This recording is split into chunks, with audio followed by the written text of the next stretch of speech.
Predlagali smo spremembo zakona o vladi, znatno zmanjšanje resorjev, ob tem smo pogledali programe ostalih strank, tako da tukaj računamo, da ne bo večjih težav, ker je večina parlamentarnih strank nekako v svojih programih šla v isto smer. Prvi naslednji korak, če bo ta zakon sprejet, bo to, da bomo poslali potencialnim koalicijskim partnerjem v usklajevanje izhodišča za prihodnjo koalicijsko pogodbo. Tako kot v javnosti je bilo tudi na posvetih veliko sprenevedanja in neiskrenosti. Če politični akterji želijo dobiti moje zaupanje, da po posvetih z njimi predlagam kandidata za mandatarja, pričakujem, da bodo govorili odkrito in pošteno. Tako iz posvetovanj z vodji poslanskih skupin kot iz kasnejših javnih sporočil izhaja, da ne nastaja nobena koalicija, ki bi jo sestavljala večina poslancev Državnega zbora.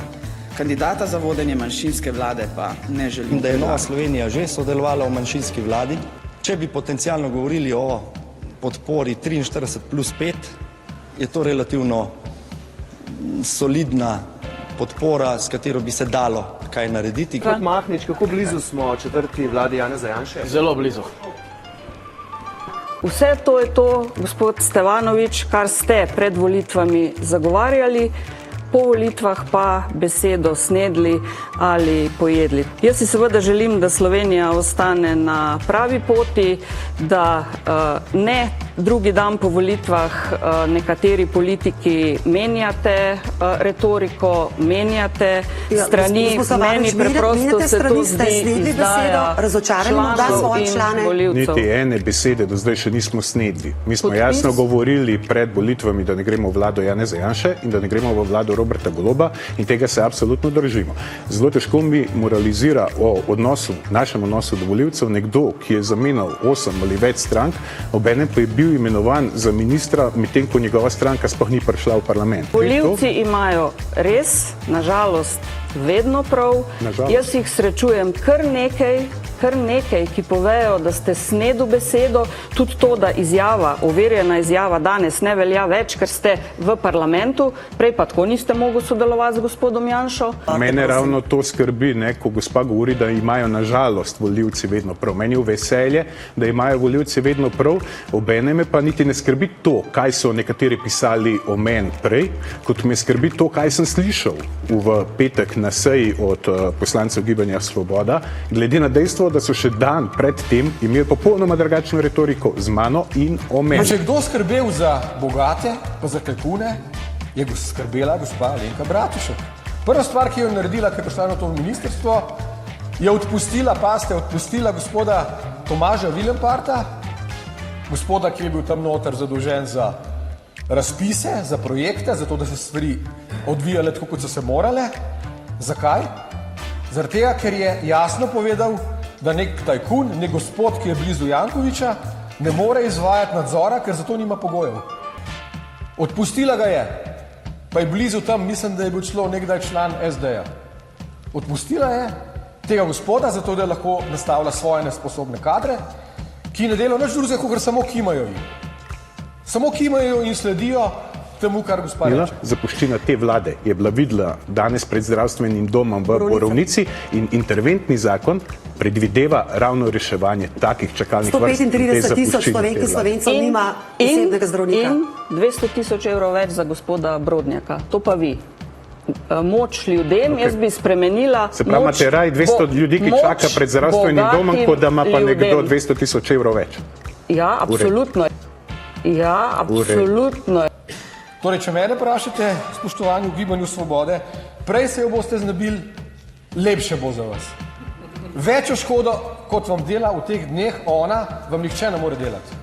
To, da je ona vsak teden 3-krat na televiziji in kako govori, kako skrbi za revne in da mi skrbimo za bogate, je naravno smešno. Glejte, abotno je to. Abotno je to, kar govori. Je treba zagotoviti, da bojo minimalne plače, povprečne plače više, tako da... Se to smo ravno predlagali? Ne, gospod Stevanovič, ne. Zagotavljate več denarja za bogate. Ne, medicinska sestra od interventnega zakona, veste, koliko bo imela? Vsem več. Ne vem na pamet po...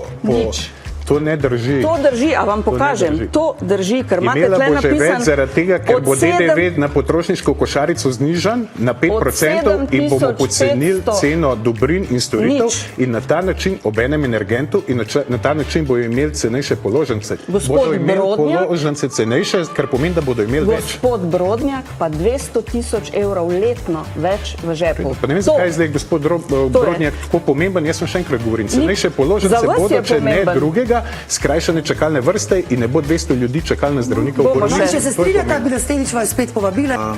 Da povem zelo iskreno, da je res zelo težko poslušati Natašo Sukič iz stranke Levica. Res prav ne morem jo poslušati. No. Se komi zadržujem, da sem tule bi šel res narež ven, ker enostavno ne morem tega poslušati, kar ona zdaj tele prodaja bučke. Zato me tudi ne čudi, da iz stranke Levice non-stop ljudje bežijo. Najprej šla Violeta Tomić, pa Miha Kordiš, pa Matej Tavatovec in tako naprej. Enostavno, ker ne moreš s takim človekom delati, ki ima pač tako razmišljanje, kakršen ga pač ima. Mi tu cel čas poslušamo grdi kapitalisti. Se opravičujem, predsednik, čisto rahlo se bom oddaljila od teme, ampak je pomembno. Ko smo mi prišli sem v to hišo, v našo pisarno, smo pač zaprosili za kak stol, mogoče kako mizo. Vprašali smo, kako je za kavči in smo izvedeli, da ima poslanska skupina Levica največ kavčev. 9 kavčev ima. Kdo je to plačal? Ostali ne trošijo tako kot vi. Hvala. Replika, ne dvomim, replika. Glede, oglašam se stola, ne iz kavča. Pa prosim, da me poslušate, ker repliciram vam. Ker govorite neresnico. Tudi nisem nikoli rekla grdi kapitalisti. Rekla pa sem, da je v razmerju kapital delavec vedno močnejši kapital. Prej je bilo izrečeno, da so v Levici kupili 9 kavčov. Če preračunam, v prejšnjem mandatu je bilo 5 poslancev Levice, pa 9 kavčov, kar pove, da recimo en poslanec Levice spi na 2 kavčih. Ne? Vprašanje pa je, koliko imate radiatorjev.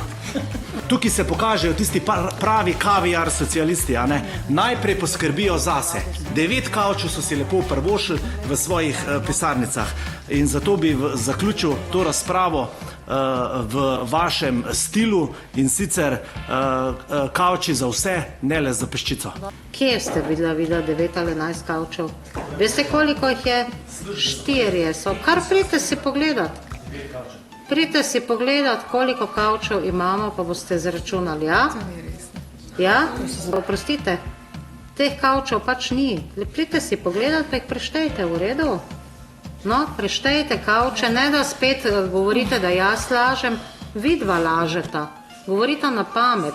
Najprej se prepričajte, no pa pridite pogledati, jaz sta povabljena, ne boste prišla, ne. Dobro. Raje boste cel mandat govorila, da imamo 11 kavčev, ne. Ne boste pa prišla pogledati, da jih v resnici ni.